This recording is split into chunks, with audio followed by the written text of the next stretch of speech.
guys enjoyed it, I would do a part 2. And I think it's fair to say that you guys did enjoy it. The support and the video was amazing, so hence why I'm giving you part 2 really quickly.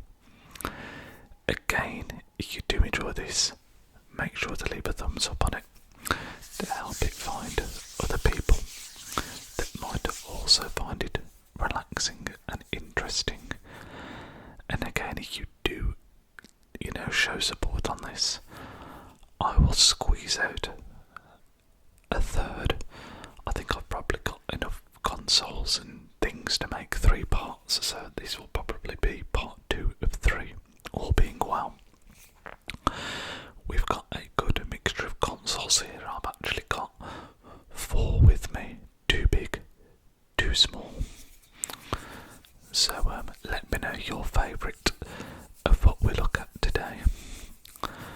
It would be reticent of me not to mention the fact that we are a whisker away from 500 subscribers. So a massive thank you to everyone again who is new, and those of you that continue to comment and show support. Don't think that I don't recognise you guys when I see the same names commenting. I do really appreciate it, and it's always awesome to speak to you all in the comment section down below. But there's a chance that when you see this video we might even have hit the 500 subscribers, but either way, make sure to subscribe if you are new for more ASMR content. There should be some really cool videos coming soon, actually, including this one, which again hopefully you guys do enjoy. But without any further ado, do we start big or do we start small? I think we're going to start small. Let's go for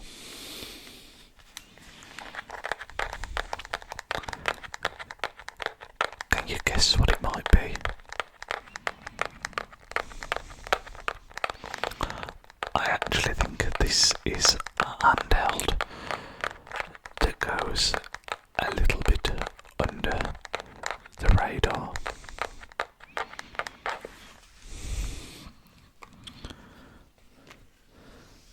We have got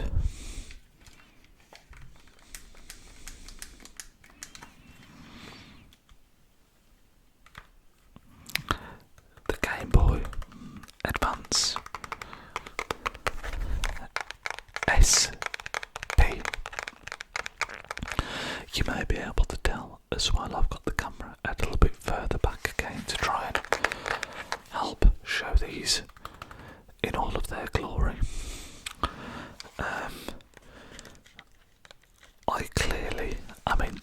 I've had this since I was a kid, this console. And you can tell from there's a couple of giveaways. You can see firstly where I've had some sort of a sticker on it that I've then peeled away. And then I've also got some stickers on the inside. I mean, Lord knows what would have possessed me to do that. But I was a kid. I actually quite like the button noises on the handheld consoles.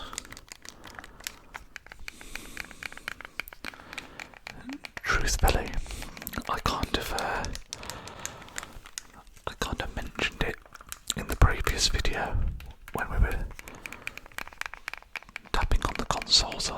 I've never been a massive handheld gamer, really, but the older Game Boys would definitely be ones that I played the most. However, they were almost exclusively Pokemon machines for me. I do think, despite the fact I've put the horrendous stickers on this, it's actually a really cool design. I love the whole flip nature of it. I think that feels very late 90s, early 90s, which is when I assume this would have come out from memory. It does actually make some quite satisfying noises. Oh, that one might have been a bit loud, apologies.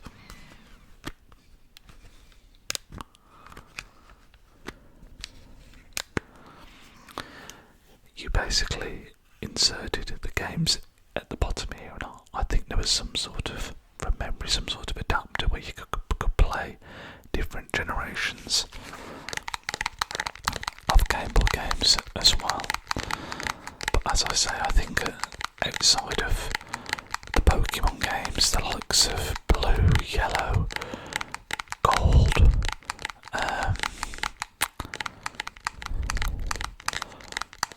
I would have had some sort of Mario game, some sort of Super Mario, and that pretty much would have been it.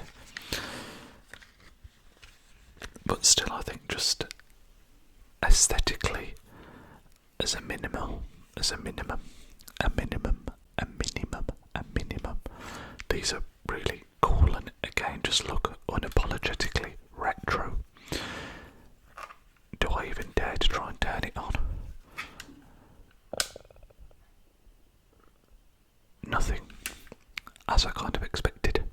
You have the power switch here on the side, and then a volume dial on the other side here. The speaker's actually built into the front panel, and then you have your basic D-pad and standard controls with pause, a reset button up here as well. Yeah, like I say, a very retro start to the video today. And I think while we're on the handheld front, I think we're going to do the other handheld which I have with me today. Now this is one that I'm very, very excited for the tapping potential. Now, I don't know what the difference in time was between the SP and the DS, but it's crazy how much they changed. I mean, I do like how they're the same colour, and it's crazy to me that the Nintendo DS is now definitely a retro console. But this is just classic, isn't it? You have your screen at the bottom and top. The games are changed from the cartridges to like the micro SD cards, as I guess they are kind of there at this point. And you still have the same kind of D-pad and buttons here. The start and select. Again, this would have pretty much been exclusively a Pokemon machine for me. But I do think I feel like there were some mini games or something on this that I used to enjoy playing where you could, who doesn't remember, you could colour in on the bottom and you could try and colour the whole screen in black. I think everybody's tried to do that at some point with the DS. I also remember playing the Ridge Racer, I think it was called. No, it's not called Ridge Racer. What's it called? It's a game. Is it called Asphalt? I want to say it's a racing game called Asphalt that I played quite a lot on this console. I have a very vivid memory of going on holiday with some family, and my cousin and me both had the DS, and we would play the Asphalt racing game and race against each other. I do think aesthetically I don't like it as much as the SP, but it's still a really cool console. And one thing that I was yeah, that's another kind of adapter thing in the bottom as well.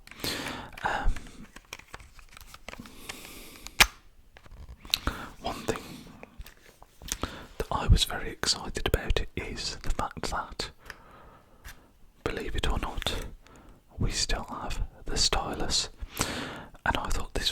some really cool sounds.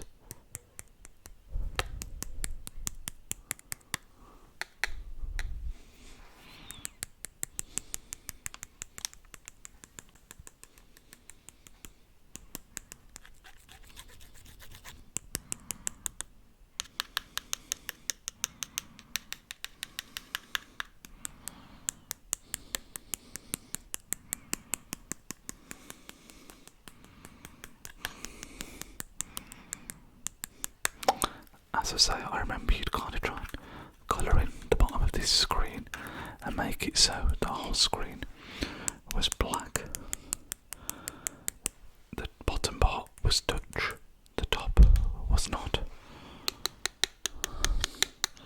You have the two speakers either side of the top screen, which is a difference as well compared to the older SP, which has just the one speaker. I will also try and power this up, but again, I'm not optimistic.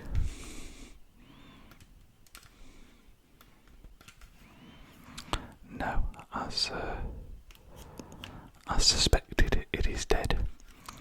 The volume dial is on the bottom. I don't know if I mentioned that with this, but yeah, volume dial is on the bottom, and then you also have the shoulder buttons as well.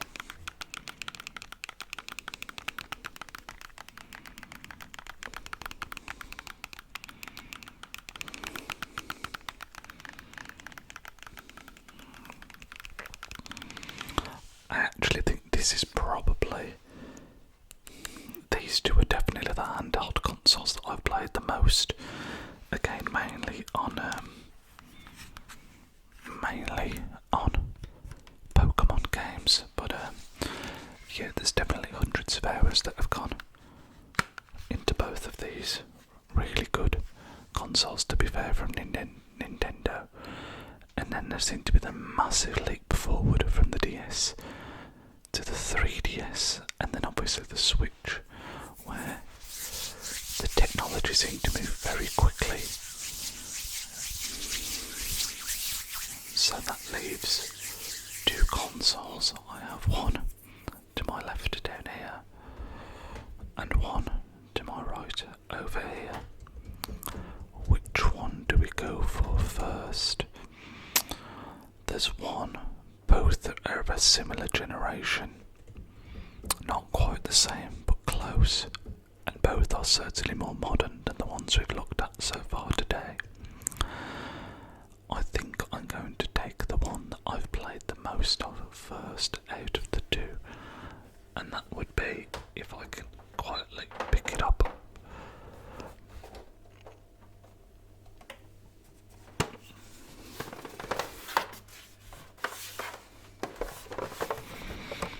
the Xbox One. Now, this console still gets used a lot because this is actually my Blu-ray player, if nothing else, these days. I actually think, aesthetically speaking, this might be one of my favourite consoles. I've said before, I think the PlayStation 1, in terms of all the designs, is just so classic and iconic, it's tough to beat. But this, I think, is actually really, really clean. I love how you have the contrasting black base at the bottom, and then the white unit, the white main part of the unit. I was always a bit of an Xbox gamer back in the day. I do have the original Xbox, but that's actually with my dad at the moment. I've borrowed it to him because he wanted to play some older games. I also had the 360, which I showed you in the first video, which is my most played console to date, unquestionably. And obviously the Xbox One that we're looking at now. I always thought the Xbox was a bit superior. I preferred the controller. I preferred the game catalogue at the time, the likes of Halo, Forza Motorsport I used to love. But must say that as time has gone on, I do think that the exclusive catalogue on the PlayStation overtook the one on the Xbox, which is why I ended up getting a PlayStation 5 when it came to the new generation of games. I remember when this launched, and the couple of games I got with it, we had Sunset Overdrive was one that was, I didn't really massively enjoy it, to be honest. It was a fun enough game, but it felt a little bit like gimmicky. It wasn't ever a game I completed or played all the way through, but you know, it looked good, it ran smoothly, and I think that was somewhat the point, just showing off partly what the console could do. I would have also had one of the FIFA games with it, I'm sure, and I think I had Forza Horizon as well. I've always been a big fan of the Forza series, the standard and the Horizon games, and yeah, just a big fan of Xbox generally, but as I mentioned just there, I do think they've lost their way a little bit in recent times.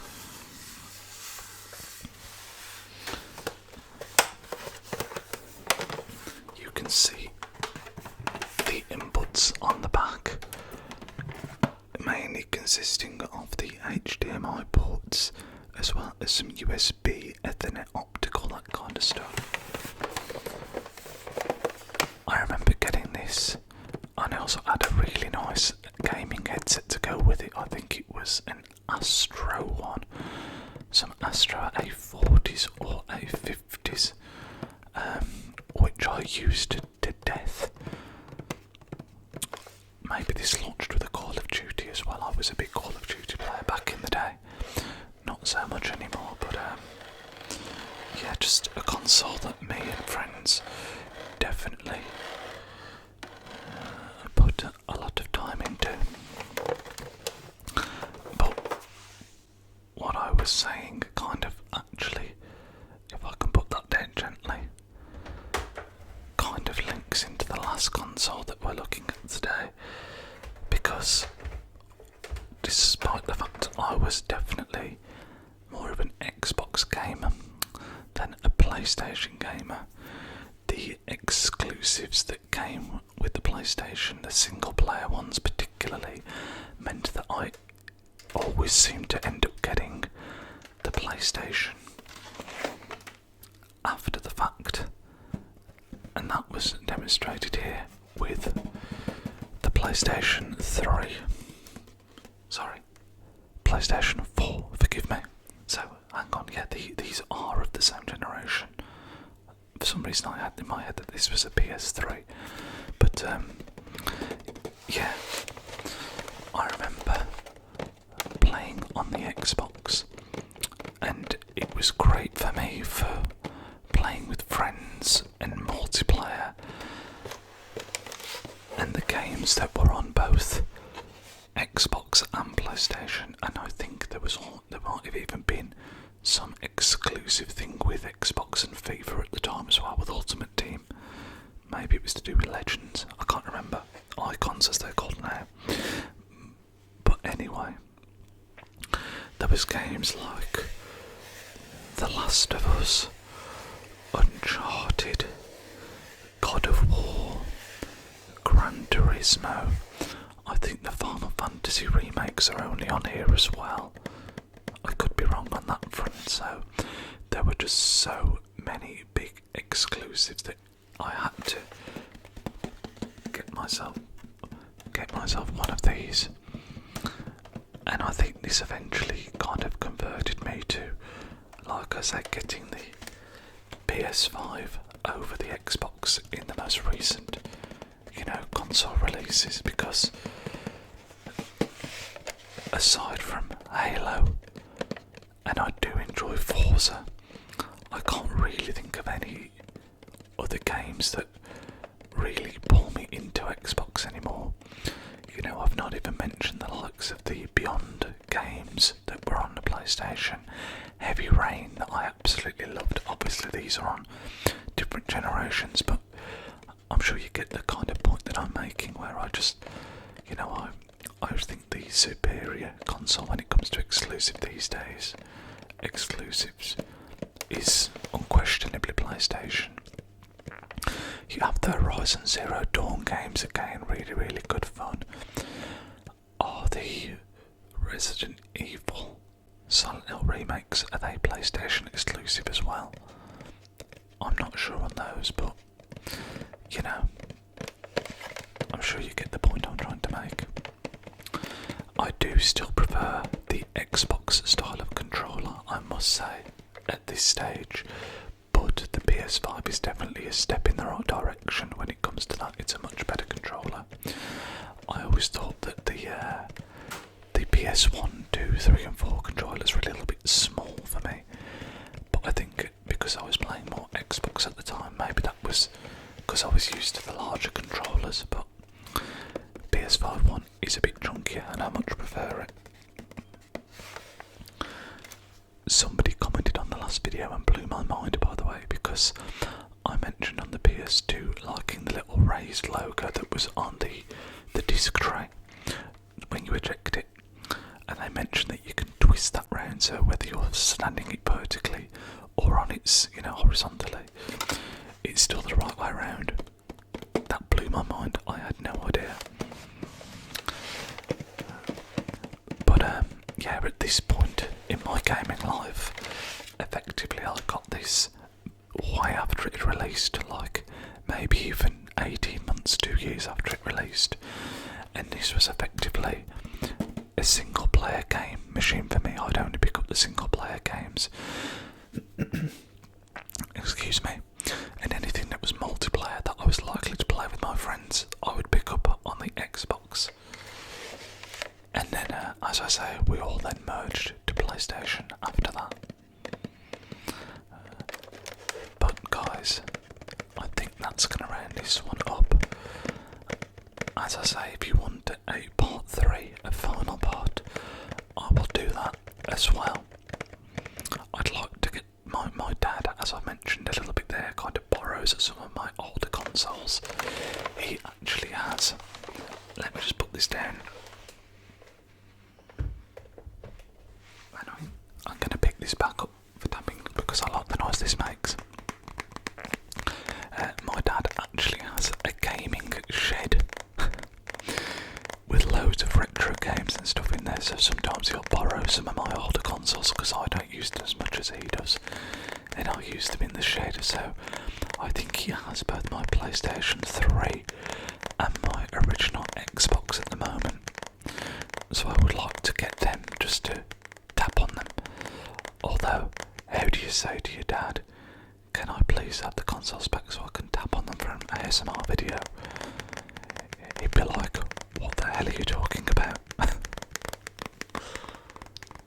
But yeah guys, again I just want to reiterate my appreciation for your support on the channel, and thank you to everybody that has recently subscribed. I mean, when I started this channel, I wasn't really sure what the feedback would be like, but to think, that we're doing some pretty niche stuff with the F1 content, and you guys seem to really enjoy the physical media stuff as well, which I've always been a massive fan of. It means so much to me that we could, connect through that, and hopefully it can also help you unwind and relax.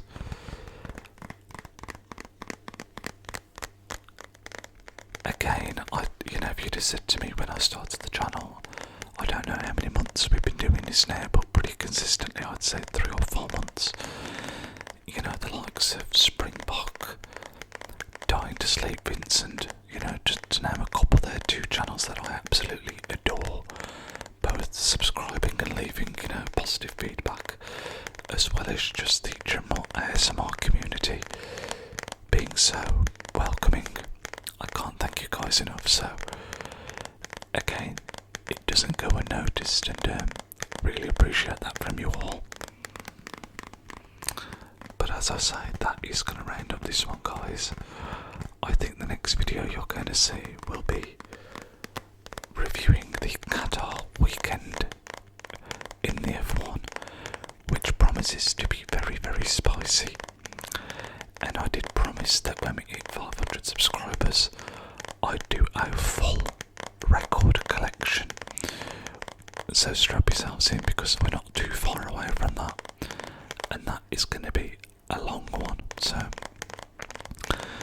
yeah, there should be some really cool stuff coming soon, as I say. But I hope wherever you are in the world, you're keeping well, you're staying safe, and you enjoy the rest of your day, whether it's morning, afternoon, or evening. And I will speak to you in the next video. See you soon, guys.